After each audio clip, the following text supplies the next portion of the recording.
É isso aí, eu sou o Alisson Gomes e esse é o podcast Biblificando. E o nosso objetivo é trazer a luz das Escrituras para o seu dia a dia. Fica comigo e bora biblificar a sua vida.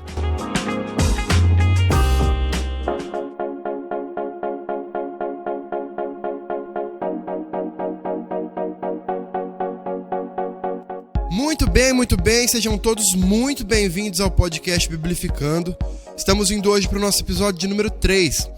E hoje nós vamos falar de um tema, de um assunto que acaba ficando nas entrelinhas do desenvolvimento cristão, mas acaba sendo muito recorrente, é algo que nós podemos ver acontecendo em grande escala dentro das igrejas e que acontece em todos os âmbitos possíveis. Se você sentar hoje para conversar com um pastor sério e comprometido com a palavra, ele vai listar para você uma quantidade imensa de situações que ele presenciou de imaturidade. E é por isso que eu te convido a separar alguns minutinhos aí do seu dia para ficar aqui comigo, porque o nosso tema de hoje é hora de crescer. Sobe o som.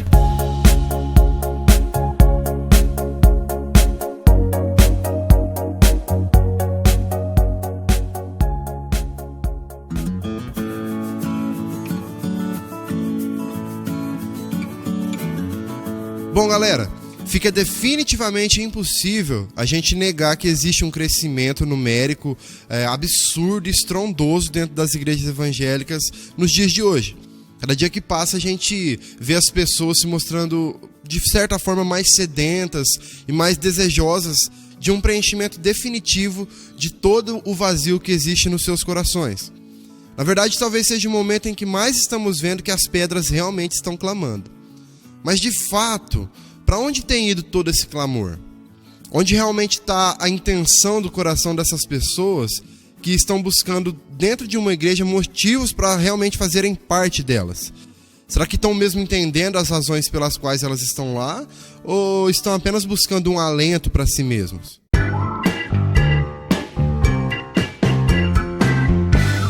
Se liga no último censo que foi realizado pelo IBGE lá no ano de 2010. Inclusive está para sair um novo censo.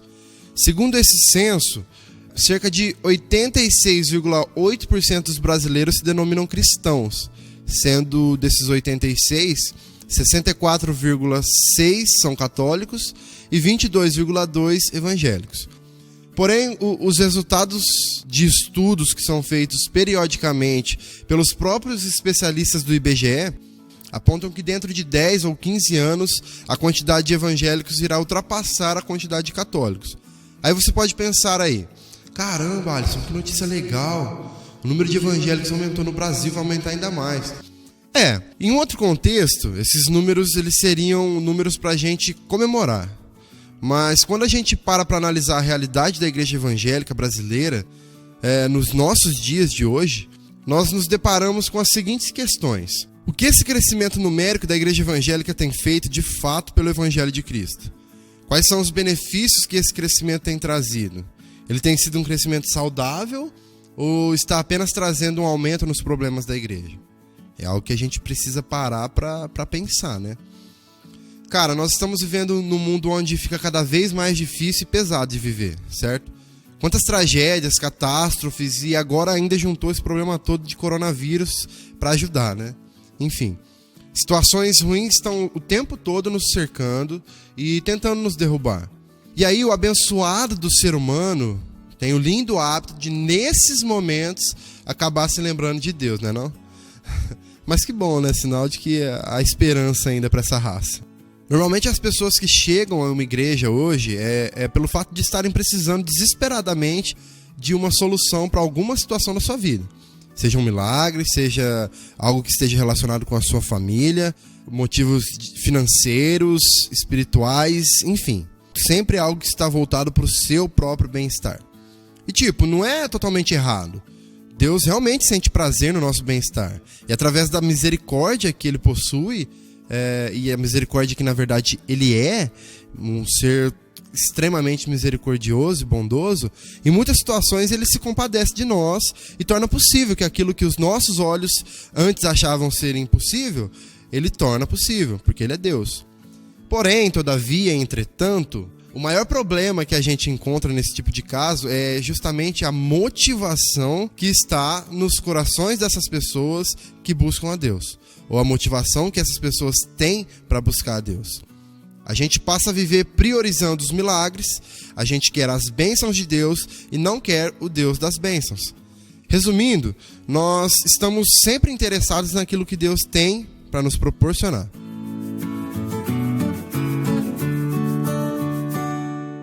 Mas aí tem um pequeno probleminha. Existe um momento que chega para todos nós, que é o momento do não de Deus. É o momento em que Deus não nos responde da forma como nós esperávamos que Ele nos respondesse. E acredite, esse dia vai chegar. Esse momento vai chegar para você. Não fique pensando aí que você é o queridinho de Deus, porque em algum momento Ele vai te falar não, certo? Infelizmente, nós não sabemos lidar com isso. Nós fraquejamos na fé. Nós deixamos que os problemas todos tomem o lugar que deveria ter sido preenchido por Deus anteriormente. E eu gostaria de trazer aqui para o nosso bate-papo uma passagem da Bíblia, que está lá no Evangelho de Lucas, para nos ajudar a refletir sobre este momento, sobre esse tema. Todo mundo conhece a passagem da pesca maravilhosa, que está lá no capítulo 5 de Lucas, no versículo de 1 a 11, onde Pedro, Tiago e João passaram a noite toda pescando e não conseguiram pegar nenhum peixinho sequer.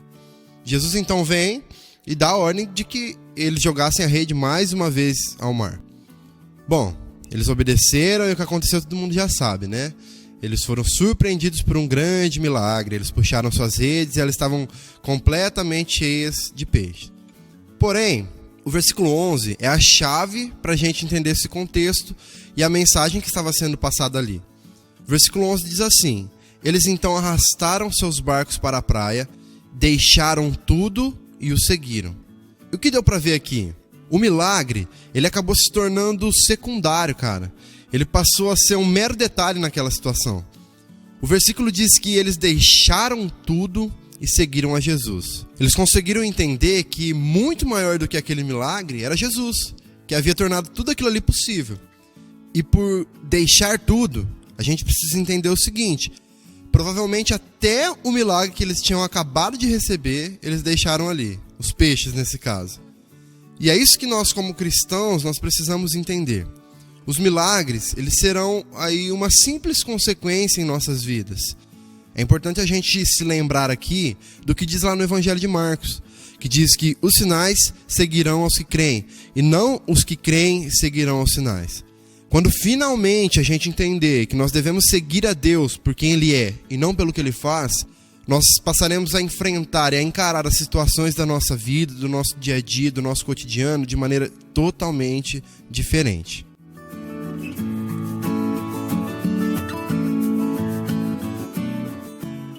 Paulo nos ensina uma lição preciosa.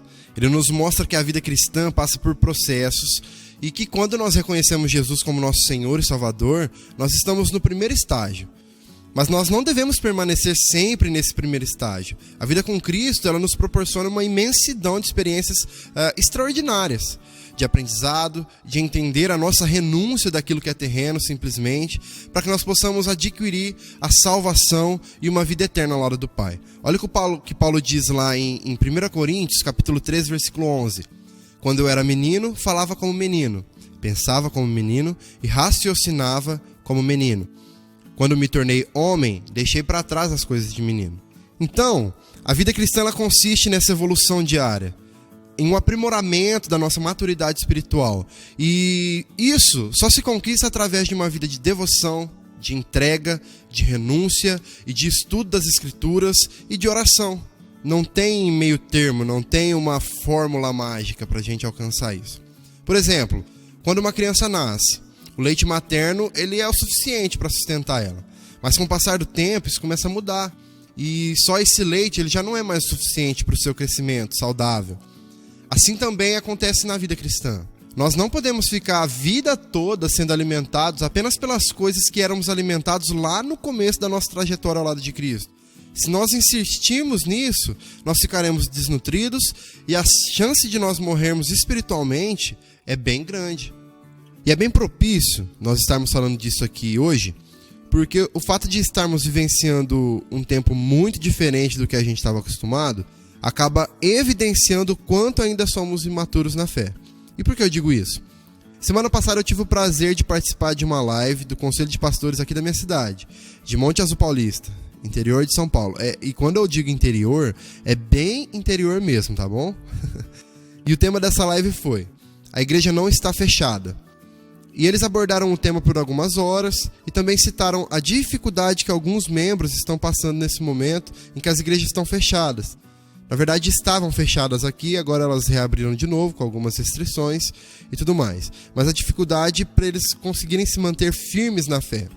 E eles comentaram que algumas de suas ovelhas não sabiam como fazer um culto doméstico, por exemplo. Não sabiam por onde começar, não sabiam o conteúdo a se abordar, enfim. Mas isso eu tenho certeza que não acontece apenas aqui. É algo que se estende por todo o mundo onde as igrejas precisaram ser fechadas. Desde que tudo isso começou, eu digo que esse é um momento de separar os homens dos meninos. E por que eu digo isso? Porque é agora que nós entendemos quem é crente de verdade, firmado, enraizado na palavra mesmo, sabe? Eu ouvi um podcast muito legal do Bibotalk, que é um podcast que tem me abençoado muito e me inspirado também. Eu até gostaria de indicar aqui para você que nunca ouviu, procure aí nas plataformas digitais, que você vai encontrar. É só digitar Bibotalk que vai aparecer. Aí você procura um episódio que se chama A Igreja em Tempos de Pandemia. É o episódio de número 349 dele. Tem um conteúdo muito precioso lá. Enfim, nesse episódio, um dos participantes foi o pastor Paulo Borges Jr. E ele falou algo que me fez refletir demais nesses dias. Ele diz o seguinte: ele diz que a igreja evangélica ela acabou se misturando com as outras religiões, no sentido de que ela acabou entrando numa de disputar quem é verdadeira, sabe? Qual que é a verdadeira religião que leva as pessoas ao céu, que salva as pessoas. E aí ele apontou para a importância de nós sermos igreja em qualquer lugar onde nós estivermos. É claro que nós entendemos que a igreja ela é um corpo, composta por membros, que cada um tem a sua função, mas no sentido de essência mesmo, sabe? A nossa essência como igreja, onde quer que nós estivermos. É claro que o culto público ele tem um papel vital e fundamental para a nossa vida como igreja, mas ele é só uma parte do que é ser igreja. Quando nós saímos de dentro do templo, nós precisamos continuar sendo igreja em nossas casas, no nosso trabalho, na escola, com os nossos amigos e com nossos familiares. E o que mais me marcou no que o pastor Paulo disse foi ele dizer que a igreja deveria ter sido a primeira a entrar nessa história de pandemia e a última a sair. Ela deveria estar ajudando as pessoas a lidar com esse tempo, ensinando a lidar com todo esse caos. E ela só deveria querer sair quando ela visse que todos já conseguiram superar. Mas infelizmente o que nós vemos é só mais uma porção de egoísmo vindo de nós. Afinal, se nós estivermos juntos dentro dos nossos tempos, já está tudo bom. Por isso eu te digo, não viva buscando receber algo de Deus. Fuja de palavras, de mensagens e de pregadores que massageiam o seu ego. Que não preguem um arrependimento de pecados e mudança de vida. O que há de maior que Deus pode nos dar é salvação dos pecados e vida eterna ao lado dele. Então que nós possamos aprender a cada dia a adquirir todo o conhecimento vindo de Deus através da palavra, deixando que as coisas passageiras realmente passem e que nós possamos concentrar toda a nossa existência, todas as nossas atitudes naquilo que é eterno, ok? Fiquem com Deus e até mais.